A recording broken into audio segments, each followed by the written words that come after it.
Kalau saudara melihat orang dengan kacamata Tuhan Yesus melihat seseorang, pasti akan beda penilaian. Jawab iya atau tidak? Yes. Semiskin apa orang itu, sebau apa orang itu, sebodoh apa orang itu. Thomas Alva Edison adalah orang yang paling hebat dalam dunia, dalam arti yang menemukan sesuatu. Dan tidak ada orang yang bisa mengalahkan dia sampai hari ini. Sampai dia mati, hak paten yang atas namanya sendiri itu nggak dihitung atas nama grup yang dia buat. Itu sudah hampir 1.200 penemuan yang dipatenkan atas nama sendiri. Saudara tahu sejarahnya, dia cuma kelas 3 SD. Bayangkan, di dalamnya ada harta yang terpendam di sebidang tanah. Saudara, betapa salahnya gereja ketika gereja hanya melihat orang dari dompetnya saja. Ngerti kan? Ini maaf saya berkata apa dan Tuhan gak pernah lihat dompet kita. Ya. Kalau dia lihat seseorang, katakan amin. Dia lihat di dalam diri kita ada harta yang tak ternilai.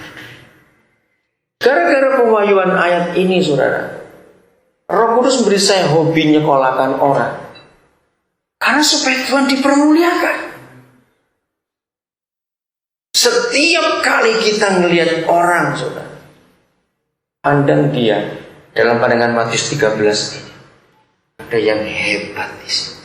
Dan kalau Roh Kudus memberi kita kemampuan dalam hal apa saja, mau waktu, mau apa saja, ayo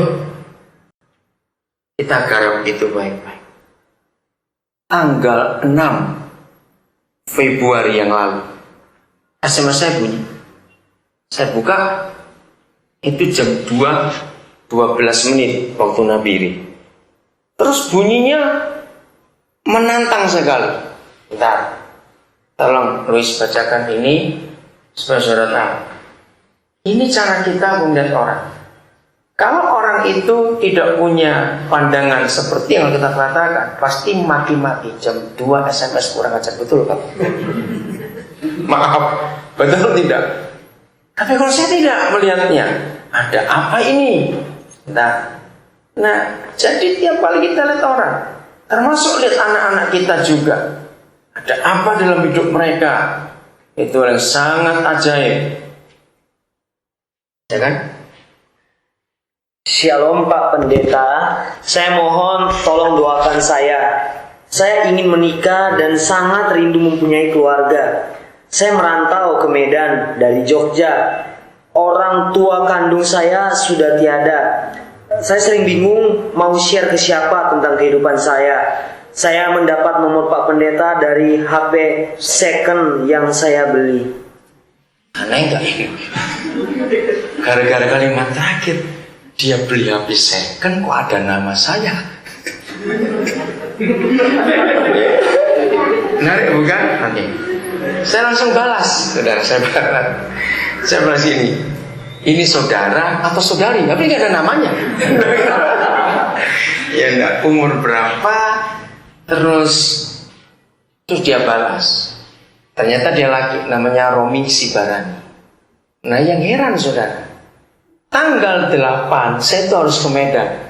Sebab tanggal 9 anak saya menikah.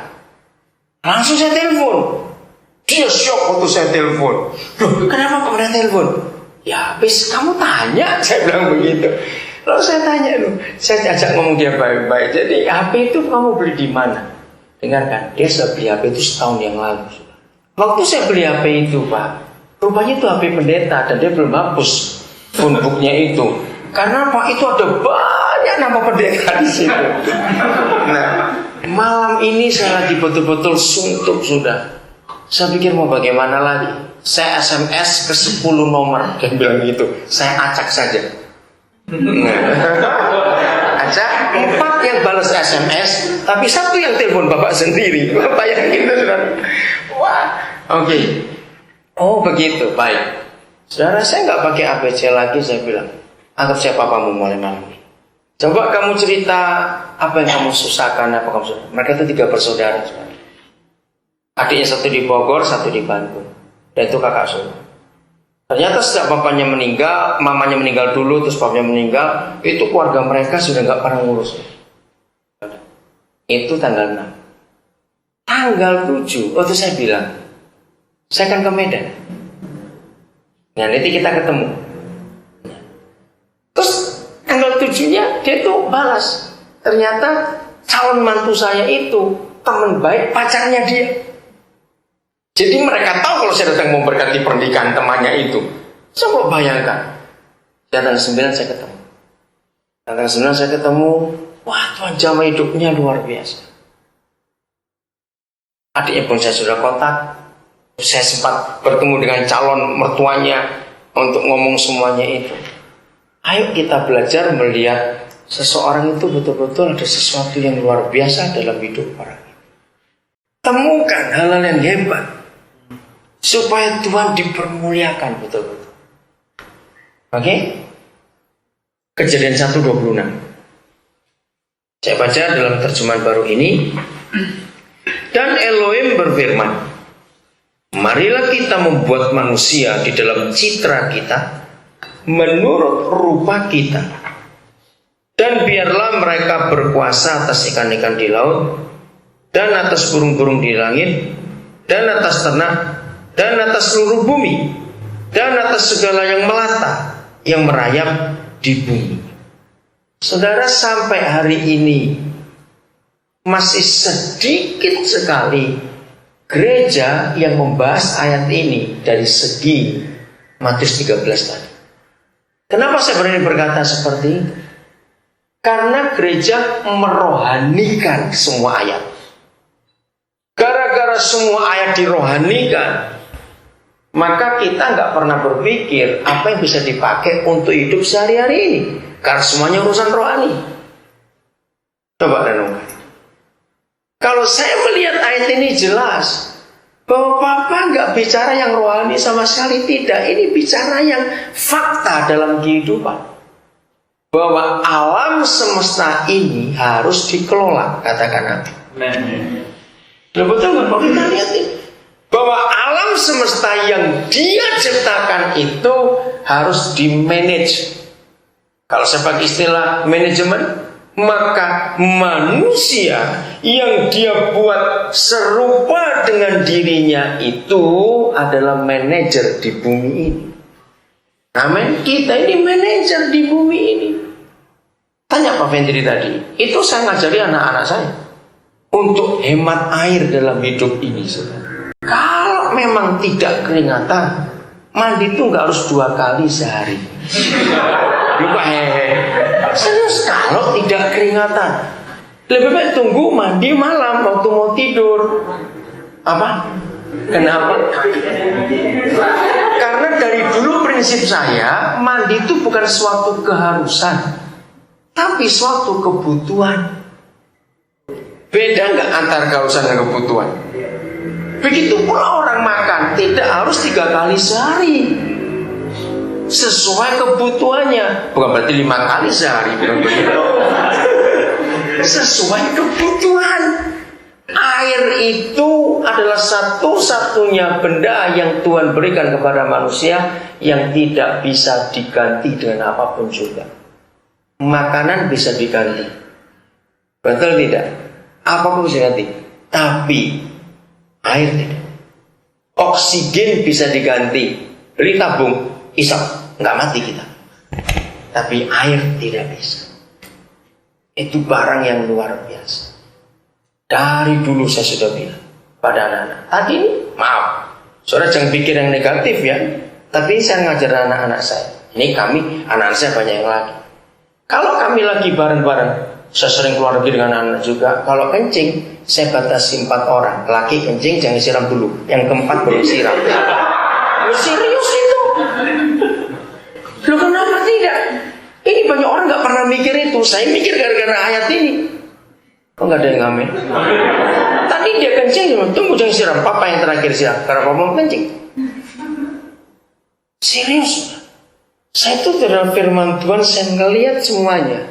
dan pandangan mata Tuhan. Kita harus menjaga alam yang Papa ciptakan. Karena itu milik Papa kita. Pernah nggak kita berpikir untuk hal itu? Siapa yang punya dosa besar, bukan berzina atau membunuh, kalau gosok gigi, keran dinyalakan, air mancur terus bertobat, itu dosa besar. Di mana dosanya? Lu ngapain air dibuang? Toh belum kita pakai. Perhatikan ya, yang gosok gigi mulai hari ini. Jangan jaga hal kecil. Kalau kita sehari 2-3 kali gosok gigi, umur kita 50 tahun, sudah berapa ribu liter yang kita buang air itu. Pernah mikir gak seperti itu? Berkuasa supaya mereka berkuasa. Ini bicara soal saya, soal intelektual. Bisa berkata amin? Amin. Ayo kita kerjakan itu dalam hidup. Saudara, karena ini yang Tuhan mau. Untuk kita melihat kekayaan dalam diri setiap manusia itu tak ternilai. Oh, itu dikembangkan. Mungkin saya 1,5 pendeta yang nyekolahkan salah satunya dunia perfilman untuk sutradara. Salah satu adalah Louis ini, samping saya. Anak pertama yang sekolah itu namanya Agus. Waktu pertama kali dia ketemu saya, terus dia cerita bahwa dia itu punya hati untuk jadi sutradara. Wah, saya bilang Papa setuju. Dia kaget. Sebab sebelum saya dia sudah ngomong pada 9 pendeta, semuanya menolak. Jangan. Ngapain kamu sekolah perfilman? Tapi begitu ketemu saya dorong. Dia kaget. Jadi dia tidak mengharapkan kalau saya menyetujui. Lah kenapa kamu tanya? Saya bilang begitu. Ya, saya ingin tahu saja. Kenapa saya punya logika seperti itu? Gara-gara ayat ini. Bahwa semua orang di dunia ini punya keahlian yang luar biasa. Kejadian 11 ayat 6. Ini akan lebih mengagetkan lagi kalau kita dapat ayat ini, saudara. Silakan salah seorang mau baca dalam terjemahan yang ada. Saya baca terjemahan baru. Kejadian 11 ayat 6. Dan ia berfirman, mereka ini satu bangsa dengan satu bahasa untuk semuanya. Ini barulah permulaan usaha mereka. Mulai dari sekarang apapun juga yang mereka rencanakan, tidak ada yang tidak akan dapat terlaksana. Saya dapat poin ini tahun 83, saudara. Saya kaget. Perhatikan kalimat terakhir. Mulai dari sekarang. Apa saja yang manusia rencanakan, tidak ada yang tidak akan dapat terlaksana. Artinya apa? Semuanya jadi. Saya baca terjemahan yang baru. Dan Yahweh berfirman, lihatlah, bangsa ini satu, dan bahasa pun satu untuk semua mereka. Dan inilah permulaan mereka untuk bertindak. Dan sekarang, segala yang mereka mimpikan untuk melakukannya, tidak ada yang tidak terlaksana. Saudara kaget gak lihat ayat ini? Ayo kita ambil negatifnya dulu. Ketika Roh Kudus mewahyukan ini, itu tahun 83, saya langsung berkata, Papa, kenapa gak diberi batas? Kecuali, kenapa saya pikir begitu? Kalau saudara gak pernah berpikir dalam pikiran cara berpikir Papa kita gak akan ketemu. Saya berpikir begini, ternyata perampok, pemerkosa, pezina, pembunuh kena ini juga. Kenapa yuk? Lah cepetan mikir. Kenapa saya berkata perampok, pembunuh, maling, pemerkosa, pezina semuanya kena ayat ini, termasuk yang buat apa itu ekstasi, buat sapu-sapu semua kena ke ayat ini. Kenapa cepat? Nah, nggak ada maling goblok. Maling pun berencana dulu, saudara. Betul? Misalnya nggak ada maling lewat depan rumah, kok kosong langsung masuk? Nggak ada. Pasti buat rencana. Jadi apa saja yang direncanakan oleh manusia pasti jadi. Wah, ini gila betul ini. Pernahkah saudara-saudara? Gara-gara ayat ini, saudara, saya dirikan banyak sekolah.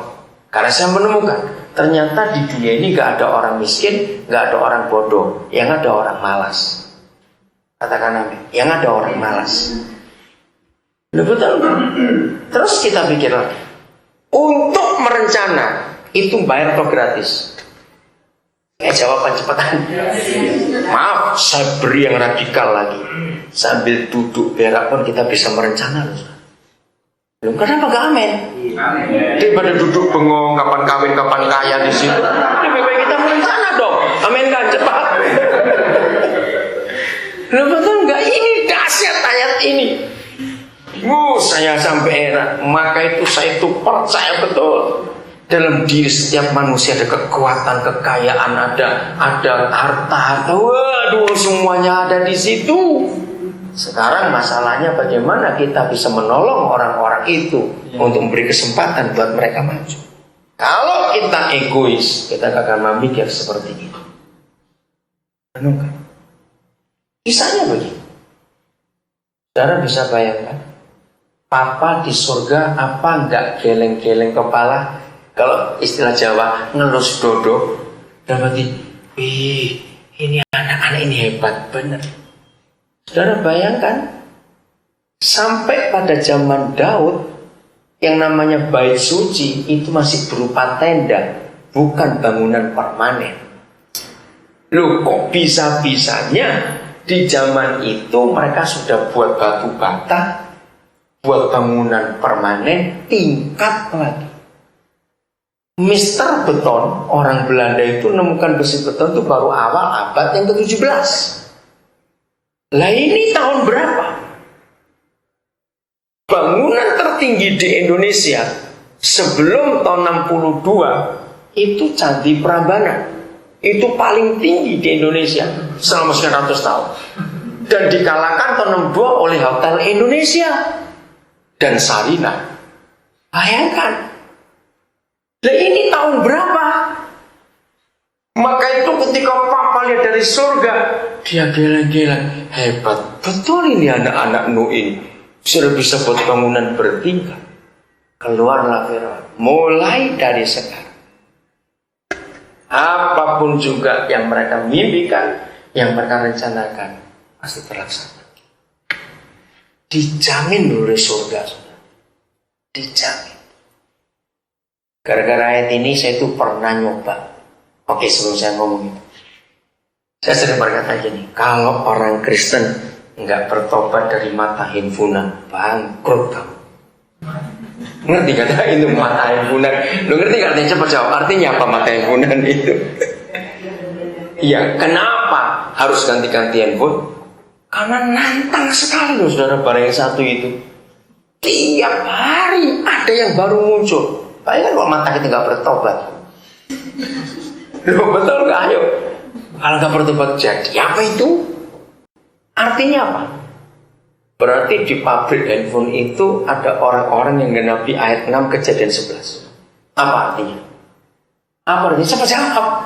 Merencana. Pertama kali saya tuh tahu tahun berapa itu ya? 80-an awal. Mikrofon wireless nggak pakai kabel. Saya tuh bingung dari mana bisa bunyi itu. Tahun itu. Nggak lama setelah itu saya juga baru tahu mesin faksimil. Faksimil itu tahun 80-an awal, 81, 82. Itu pertama kali saya tahu. Wah, ini apa lagi nih? Berarti ada orang yang merencana terus. Nggak lama setelah itu ada overhead projector. Apa lagi nih? Sekarang lebih gila lagi. Teknologi itu hebat. Berarti ada yang merencanakan semuanya. Dan itu terjamin dengan ayat ini. Apa yang kita mau pikirkan? Betapa sempitnya gereja yang putar-putar. Hanya surga, neraka, Yudea, Galilea, Samaria, Yerusalem. Terus muter situ saja. Kapan berangkatnya kamu? Kalau muter aja di situ. Zakius, Musa, Nuh, Yunus, nggak ada yang lain diceritakan. Maaf. Capek. Padahal ada yang sehebat ini. Katakan amin. Yang luar biasa. Maka itu kalau ada yang tanya kepada saya, ini jawabannya. Kenapa saya hobi nyekolahkan orang?